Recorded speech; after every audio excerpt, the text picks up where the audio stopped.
We're back. We are going to be doing our estate planning show. We have our guest coming up on the elevator now, David Shulman, and this is a great show because you've got to plan. You have got to plan if you're in estate planning, and whether it's a will. In our case, it was guardianship. Very, very important. And hey, we got the star of the show now. They just started locking the door at 5 o'clock. Yeah, and there was a big accident in 95 oh, also. You're kidding. I'm sorry. Oh, listen, just your show. We have with us David Shulman of Ginsberg and Shulman. They are estate planning attorneys. And, I wanted to ask you this. You do revocable living trust? We do. I hear that so much now that is the way to go. So tell everybody about revocable living trust. A revocable living trust is what it is. It's a will substitute. Instead of a will disposing of your assets, it's the trust that disposes of your assets. And the main purpose of it is to avoid probate and to avoid a guardianship. Probate's expensive. Probate can be expensive and time-consuming, and to avoid a guardianship if you become incapacitated. So the way it works is you take your property and you transfer it to the trust, and then the trust owns your property instead of you owning your property. So when you die, you don't own your property, so there's no property to probate. And if you become incapacitated, the successor trustee can take over, and there doesn't necessarily have to be a guardianship to manage the property. Well, we're going to introduce you now to, hey, you've got a beard now. You didn't have that last time. No, it's new. Don't tell me you didn't just shave this morning. There's no way. Anyway, the name of the firm is Ginsberg Shulman. Now, where are your offices at? We have two offices. Our main office is in downtown Fort Lauderdale on Las Olas Boulevard, and we have a satellite office that we see clients in Boca Raton on Glades Road at 2255 Glades Road. I know exactly where it's at. It's one Boca place. How do you have an office on Las Olas with all those incredible restaurants there? It's tough, it's tough you got to exercise a little bit. Yeah, like walk to the restaurant. Anyhow, give everybody, because you also have a partner too. I do. So tell everybody how you started the law firm. Well, we both do the same thing. We have our own specialties. I focus more on the estate planning side, and my partner focuses more on guardianship and elder law, but we do a little bit of each together.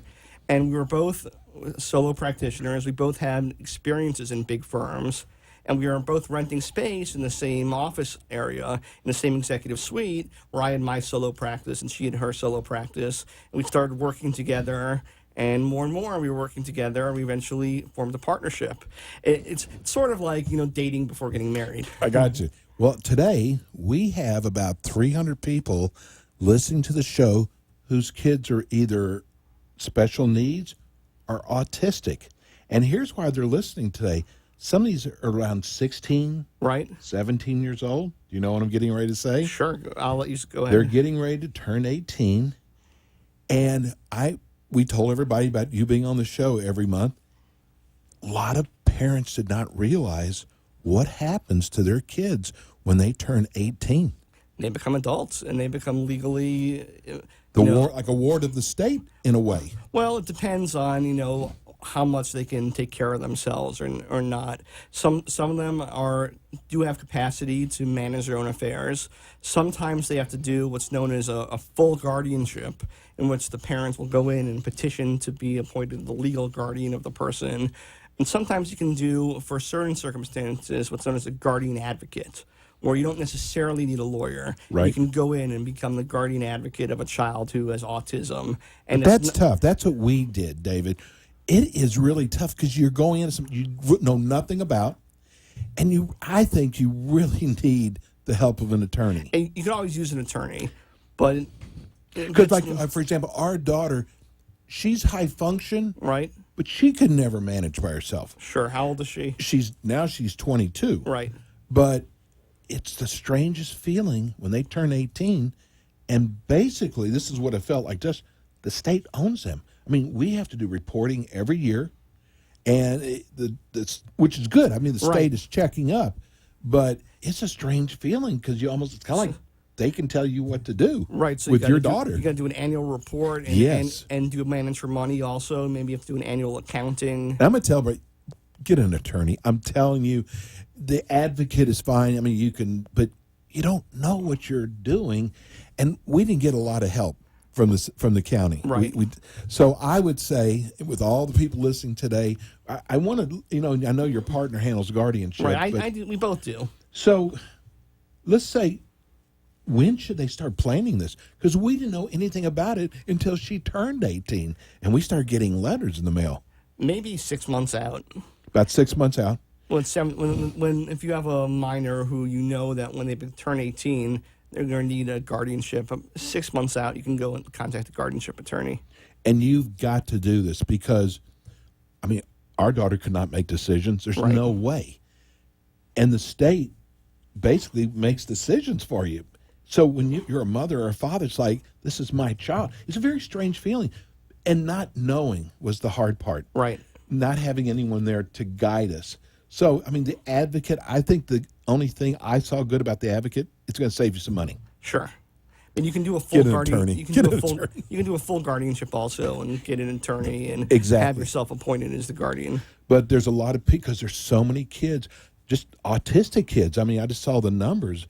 They're just like 1 out of 88 kids are autistic now. That's crazy. And it is. Now, guardianship is not just for kids. No, it's also it can be for anyone, because remember, we're not talking about kids here anymore. They're Right, adults. you're adults. That's right. Yeah, the main focus of guardianship is when the elderly start to lose their mental faculties, become incapacitated, and can no longer make decisions for themselves. And that's when it's really sad, because the people in their 80s and 90s have been independent and working their whole lives, and their children have to come in and make decisions for them. And if they have proper estate planning, if they have a durable power of attorney or a healthcare surrogate or revocable trust, they can appoint someone to make those decisions for them if they become incapacitated and they can no longer make their own decisions. But if they don't have proper estate planning, then you have to go in and have a guardian appointed, and that can be very expensive. Exactly. And it's very intrusive, because you're right. The court is taking your rights away. The judge is ruling you can no longer make your decisions for yourself legally, and we're appointing someone to legally make these decisions for you, and we're taking away your rights to manage your own affairs. And I do understand that, because some people really do need to have their rights taken away. I do understand that. Right. But if you have... But you're a good parent, it's like, why am I doing this? Right. And these are people, we're talking about in cases where they're really mentally impaired and can no longer make decisions for themselves, senile dementia and autism. Oh, that's right. So this sounds like such a dumb question, but we have a lot of people, they're not dumb, but... Right now, they're not dumb questions. That need to be educated. That's what Ask the Experts about. What is estate planning? Estate planning, there's different parts to it. You got to think while you're alive, if you become incapacitated, and also what happens after you die. And what age? First of all, when should you start looking at, should I start doing some estate planning? Is there an age that you should start? Any adult needs the basic documents. When you're 18, you need a power of attorney and a healthcare surrogate, at least a power of attorney and a healthcare surrogate, saying that if you become incapacitated, this is who you want to make decisions for you. Because otherwise, there'll have to be a guardianship. If you're 21 and you get in an accident on I-95 and you're in a coma or you need someone to make decisions for you, that if you have these documents, you can appoint someone. You never know, do you? You never Especially know. if you're on 95. I saw a rollover accident coming over here, driving here today. It's crazy. So you can't say, nothing's ever going to happen to me, because we don't know. Right. So when you're 18, you should at least have the incapacity documents showing who's going to make decisions for you if you're incapacitated. And if you have property, you could have a will also saying where you want your property to go upon your death. So what are the most essential ones you should have? Everyone should have a power of attorney and a healthcare surrogate and a living will to say if they're in an end-stage condition, whether or not they want to be kept alive by machines or whether or not they want to be let go. It's the pull-the-plug documents or the Terry Schiavo documents. Okay. So you have a whole list of what you go through. Right. That we probably never even think of.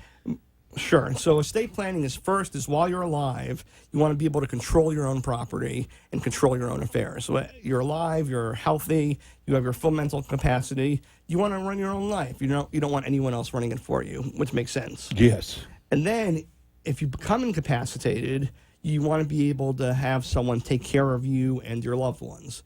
that without the state coming in and getting involved, without the court coming in and getting involved. You want to appoint someone who, by your choice, who can take care of you, who can pay your bills, who can make healthcare decisions for you, who can manage your accounts. How do you decide who's a good candidate for that? That's a very tough decision. I mean, for married people, it's almost always the spouse. Okay. But if the spouse is no longer around, it's a tough decision. You know, do they trust their children? Do they not trust their children? They want a friend. You know, there are professionals who'll do it for you, but of course you have to pay them. Do feelings get hurt if there's siblings and you give one of them the power of attorney? All the time, but often, and unfortunately, there's often the bad kid who's the one who's taking money they're not supposed to, or exploiting their parents. So you got to be careful. You have a tough job. It could be sometimes, especially when the whole family comes in. Well, we try to remember who the client is, and the client is the person making the original person, okay, not necessarily the family members who are fighting with each other. I'm trying to keep it simple because we got 3 emails last time that said, how about the easy stuff speak about wills, speak about estate planning. So that's what I'm trying to do today. Right, so the second part, after, manage your own affairs while you're alive, appoint someone to make decisions for you if you become incapacitated. Then it's when you pass away and when you die, you want to be able to give what you have to who you want, when you want, and how you want, and pay the least amount of taxes and fees possible. So there's a lot of structuring done. Absolutely. It's not... especially for tax purposes. People will call me up and say, oh, I just need something simple. And then they say, oh, I'm on my 3rd wife. We each have 6 kids between us. We have 3 houses. We have a small business, and we have insurance. But I just need something simple. Oh, and my kid has autism. But keep it simple. Okay. But it's not simple because life isn't simple. Very few people have a simple life. Everyone, if we sit down and we talk about them, we talk about their family members, we talk about their assets, their complexities. Sometimes people maybe they don't like their son-in-law, and they don't like their son-in-law, and they don't want their son-in-law to get half their assets if they think that their daughter's going to get divorced, or their grandchildren maybe have a drug problem, or whatever it is. There's always... Life's not simple. Everyone has. So you have a lot of questions that you have to ask. Everyone has complexities. How long does that first meeting last? What we do is before the meeting we send in a questionnaire. Okay. So we allow people to fill out the questionnaire first, and that can take them some time. And the first meeting is usually an hour and a half. Okay. Now there was a third thing too you mentioned. Right. I think I said the third is when you die, to give what you have to who you want and how you want, and pay the least amount of fees and taxes as possible. How hard is that to change? While you're alive. You change your mind in a year that you want to change your will? Or... If you're alive and you're competent, it's just paper. Okay. You just type. It's very easy. So you've got wills, you've got living wills, and you have trust. Correct. Tell me what a trust is. A trust, there are different types of trust. A trust is when you appoint someone to let's back up. Think of it as a book of rules. Okay. That a trust is a book of rules that you establish how you want your property to be managed for who. So let's say you set up a trust for your daughter. So you set up a rule, and you set up the rules saying that she can get property, she can get income on this day and this. When she turns a certain age. Right, when she turns a certain age, and she can get principal for her health. She can pay her tuition. If she has special needs, we can set it up. And if she's on government benefits, then they only supplant what she has. It will not jeopardize her government benefits. So the trust is a book of rules that you set up to control the property for someone else. For anyone, then? For anyone. Okay. Go ahead. While you're gone. So, and you appoint a trustee, which is someone who's going to manage the property. Where does this trustee come from? Again, it could be someone in the family? It could be someone in the family, or they're also professional trustees. What do you feel comfortable with? You've seen this for years. It all depends. It depends on the family. It depends on the beneficiary. It depends on the size of the assets. I mean, if there's $10 million, I'm saying maybe hire a professional who's going to manage the money. If it's, $50,000, $100,000, not worth it. And you can have a family member do it. Wow, the first 15 minutes went by fast. Let's go to break. When we come back, we have more with David. Thank you. When was the last time your will was reviewed, or do you even have one? Do you know that without a will, the government decides how your property is distributed upon your death? Did you know that without proper estate planning, your children would receive every penny of their inheritance on their 18th birthday to use or lose without any guidance? The law offices of Ginsberg Shulman provide their clients with comprehensive estate planning, probate and trust administration, guardianship, business planning, and wealth preservation. They believe that planning for the future should not be left until the future. Whether you are young, middle-aged, or in retirement, your life is always changing. Comprehensive estate planning can protect you and your loved ones from the unexpected. When you experience a significant life cycle event or life change, it is a good time to have your estate planning reviewed. Contact their office today at 954-839-8705. And we are back. You know, one of the things that we make sure that we do here on Ask the Experts is we truly bring in. And are you certified? I am. Oh, so I can say this. It's then. certifiable. Okay. So David's an expert, and I can say that. So it's so important, especially when it comes to something you've really got to trust your lawyer with. Right. So we have the law firm is Ginsberg and Shulman. You have two offices. You're in Fort Lauderdale and Las Olas, and you're also in Boca. That's right. On Glades. Give everybody your phone number. 954-990-0896 is the best way to contact me. Now, you got a great website, so let's give them your website address, too. It's GinsbergShulman.com. That's GinsbergShulman.com. What is the biggest, when people come in, what is the thing that really sticks out to you that they just didn't know? Here they're coming in, might be for just a simple will. What is, because really, unless you've been through it before, you're uneducated. Well, getting people in is always half the problem. That's the problem. Because everyone procrastinates. They don't think anything's going to happen to them. They don't think they don't want to think about it. They know it's uncomfortable thinking about getting old, getting sick, and dying. So people don't want to think about it, so they procrastinate and they put it off. So they don't make it. So that's the hardest part. But once getting them in, people don't realize how complex their lives are. They don't realize what they have. I mean, we really do an inventory of all their assets. They don't realize what the consequences are of how assets are titled, and they don't realize they don't think about what's best for their children. It's just a lot of things that all come together that we talk about. So we have down, what is the different ways that people can own property? Well, there's different ways property can be titled. If you're single, if you're by yourself, you can own your property just in your own name. Now, you can also own your property jointly with another person as either tenants in common or as joint tenants with right of survivorship. Tenants in common means you each own your own half, and then when one person passes away, they can take their half and do whatever they want with it. When property is owned jointly with joint tenants with right of survivorship, that means when the first person dies, the other person automatically inherits the property. And married people can also own it as a special type of joint tenancy, what's known as tenants, we'll call it tenants by the entirety, which is joint tenancy for married people. Now, what happens a lot is people try to get smart or cute, and they think they're going to avoid probate. So people come in and says, oh, I put my daughter on my bank account, so when I die, my daughter will own the bank account. I put my daughter on my house, so if anything happens to me, she'll get the house. And they think they're being smart, but they're really not. Because what happens is when your granddaughter owns half your house, that's hers. And if she owns if she's on the bank account, she can go take all the money. Not just a piece of paper. Right. Wow. And not only that, if she's in an auto accident and she gets sued or she gets divorced, that's her property. Wow. And that can be taken even though that wasn't the intention. Wow. Now, whenever you do you always think tax purposes in the background? It could be taxed on this. So you watch how they could be taxed on anything that you do. We certainly look at tax, but the tax tail shouldn't wag the dog. Okay. The taxes are important, but they're not necessarily the most important part. The most important part is how to most effectively transfer the property to the beneficiaries to protect the beneficiaries and protect the assets. Now, taxes are important, and the more money you have, the more important taxes are. What do you do when you're sitting down, putting a will together? Let's say you've got a lot of assets. You've got 6 kids, a wife. Mom and dad may be still alive. Sure. How do you divvy it up? I mean, that's each family.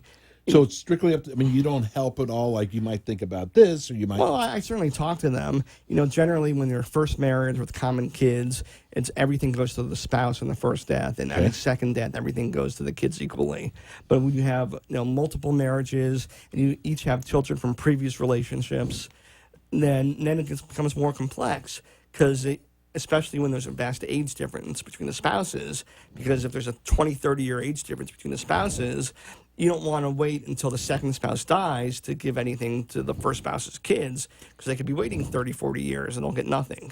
So we all talk about different ways to help each family. I'm so worried about it's really divvying out, because it seems like someone's always going to be upset. You do the best you I'm can. just going to blame David. We have a lot of new people who are listening in the second half of the half hour. And this one more to go over probate. What is probate? Probate is the process when you die. It's a court-supervised process of how you distribute your assets. And you have to go to court, and you have to petition to have a personal representative appointed. So if I don't have a will, would it go through probate? Absolutely. Everything goes through probate if you don't have a will. In other states, it's called an executor. Okay. In Florida, it's called a personal representative. And they're the person who's going to be in charge of managing your estate. And Is this someone from the state if you don't have a will? No, it could be a family member. Okay.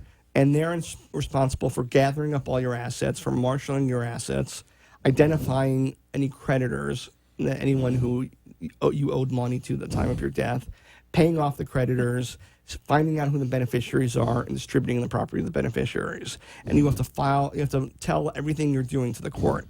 If you want to sell property, you have to go to the court. You have to give an inventory to the court. It's all very court supervised, so it can take a lot of time and it can take a lot of money. Okay, what is a gift tax? That was one of the questions we had from last time you were with us. What is a gift tax? There's an estate tax and there's a gift tax. And that's The difference is? The estate tax is when you die, and the gift tax is a gift while you're alive. Okay, so why, if you're alive, I'm trying to ask questions. The thing why is, would you have that the gift tax doesn't apply until you give away more than $5.4 million during your life. I don't know if a lot of our listeners like to worry about that. It really doesn't apply to most people. If you have less than $5.4 million, or if you're married, double that, 10.8, you don't really have to worry that much about the gift tax. Now, we have a lot of snowbirds down here, a lot of people from New York, a lot of people listen to this show from New York. Would you explain the special rules about your homestead? Because that is there a certain amount of time you live in one of your houses? Well, there's two different rules. There's Florida and there's New York. Okay. Florida does not have a state income tax, and New York does. So New York is going to do everything they can to make you a New York resident. New York is going to New York counts the days, and if you spend more time in New York than Florida, so it's a matter of how much time you spend in the state. New York is going to count the days. New York wants you to pay New York state income taxes. So I want to be in Florida. You do want to be in Florida. You certainly want to spend. So how many days do I have to be in Florida? You want to spend more. At least half the year in Florida, 180, 183, 100 days. So at least half the time. And not only that, you should set up your life in Florida. You should register to vote here. Your car should be registered here. You should file your taxes from here. Your mail should come here. Really make sure that your life is centered around Florida, and that Florida is your primary residence, and New York is vacation. And New York is where your vacation. Florida is. attorney or New York attorney? I'm a Florida attorney. Okay, so if they're trying to make this their homestead, they would want to come see you rather than a New York attorney. Correct. Okay. So, does this not go by fast? That was pretty quick. That was very quick. Give everybody your phone number. It's 954-990-0896. And give them your website. It's GinsbergShulman.com. GinsbergShulman. And before we go off the air, I want to say this is so important because I've worked with so many lawyers over the years. When you hire an attorney to do your estate planning or whether it's your will, it's got to be someone you can really trust. Don't just Google somebody. And that's what the purpose of the show is, so you don't have to go Google somebody. We have the best of the best here. The name of the firm is Ginsberg Shulman, Attorneys at Law. They do revocable living trust. This is your whole business, That's right? all we do. That's all you do. So you don't have other shingles up there. You don't do criminal law. We don't do divorce. We don't do criminal law. We don't do traffic tickets. We do estate planning, probate, guardianship, and elder law. I love it. Listen, fast show today. Thanks so much. And we will see David next month and we will see you next week. Everybody have a wonderful weekend. Peace and love. We're out. Thanks for tuning in today to the Ask the Expert Show with Steve-O and Renee. Tune in every Friday from 4 to 5 p.m. while some of the top local experts in their field from Broward and Palm Beach counties educate you in the areas of law, health, financial, and home improvement. You can also call our offices at 888-574-6999 to become an expert on our show. The opinions expressed on the preceding sponsored program were strictly those of its hosts, guests, and callers, and not necessarily those of this station, its staff,